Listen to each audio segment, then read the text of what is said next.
কিছু ইনকামিং ওষুধ স্যার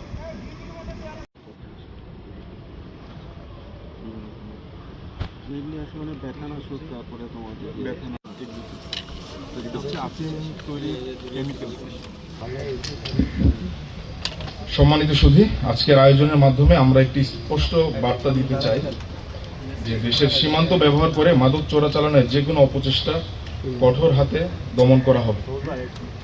সম্মানিত রিজিয়ন কমান্ডার এবং সেক্টর কমান্ডার মহোদয়ের দিক নির্দেশনায় মাদক ব্যবসায়ী ও চোরা কারবারিদের বিরুদ্ধে আমাদের অভিযান ভবিষ্যতেও অব্যাহত থাকবে এবং একটি সুস্থ ও সুন্দর সমাজ গড়ার জন্য সাতক্ষীরা ব্যাটালিয়নের সকল সদস্য যে কোনো সময় মাদকের বিরুদ্ধে সাতক্ষীরাবাসীর পাশে দাঁড়াবে এই নিশ্চয়তা আমরা দিচ্ছি এবং বাংলাদেশের বর্তমান সরকার এ বিষয়ে বদ্ধপরিকর।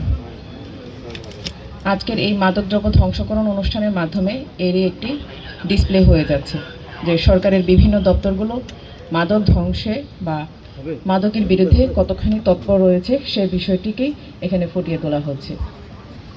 এবং সাতক্ষীরা যেহেতু একটি সীমান্তবর্তী জেলা, এখানে আমরা সবাই জানি যে এখানে মাদকের ব্যাপক প্রসার রয়েছে। তো এই জেলায় মাদক ধ্বংসে এবং মাদক চোরাচালান বন্ধে এখানকার বিভিন্ন বাহিনী সহ বিজিবি যে গুরুত্বপূর্ণ ভূমিকা পালন করছে, তার জন্য আমি তাদেরকে সাধুবাদ জানাই। বিশেষ করে বিজিবির ভূমিকার কথাই বলবো, যেহেতু তারা প্রতি মুহূর্তে সীমান্তকে রক্ষা করে যাচ্ছে। সীমান্তের অতন্ত্র প্রহরী হিসেবে ওনারা যে দিন রাত পরিশ্রম করে এই সাতক্ষীরার সীমান্তকে পাহারা দিয়ে যাচ্ছেন। যে মাদকদ্রব্যসমূহ ধ্বংস করা হবে তার আনুমানিক বাজার মূল্য প্রায় ৭৩,৭৫,০০,০০০ টাকা, যা মাদক চোরাচালানে ব্যাপকতা এবং এর বিরুদ্ধে চলমান অভিযানের গুরুত্বকে স্পষ্টভাবে তুলে ধরে।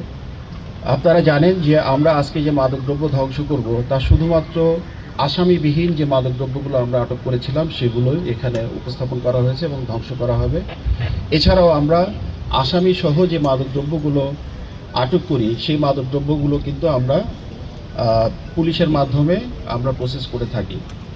এছাড়াও এটি শুধুমাত্র আমাদের সাতক্ষীরা ব্যাটালিয়নের যে অর্জন, আমরা যদি চিন্তা করি সারা বাংলাদেশের প্রেক্ষাপটে এবং আমাদের অন্যান্য সকল ব্যাটালিয়নের অভিযানে সারা বছরে কি পরিমাণ মাদক তাহলে আমরা আটক করে থাকি। এছাড়াও আমাদের অন্যান্য যারা সংস্থা আছে, যে সমস্ত সংস্থা যেমন আমাদের মাদক দ্রব্য নিয়ন্ত্রণ অধিদপ্তর, পুলিশ, র্যাব, আসলে সকল সংস্থাগুলোই কিন্তু তাদের যে প্রাত্যহিক যে দায়িত্ব তারা অংশ হিসেবেই এই মাদক বিরোধী অভিযান পরিচালনা করে থাকে।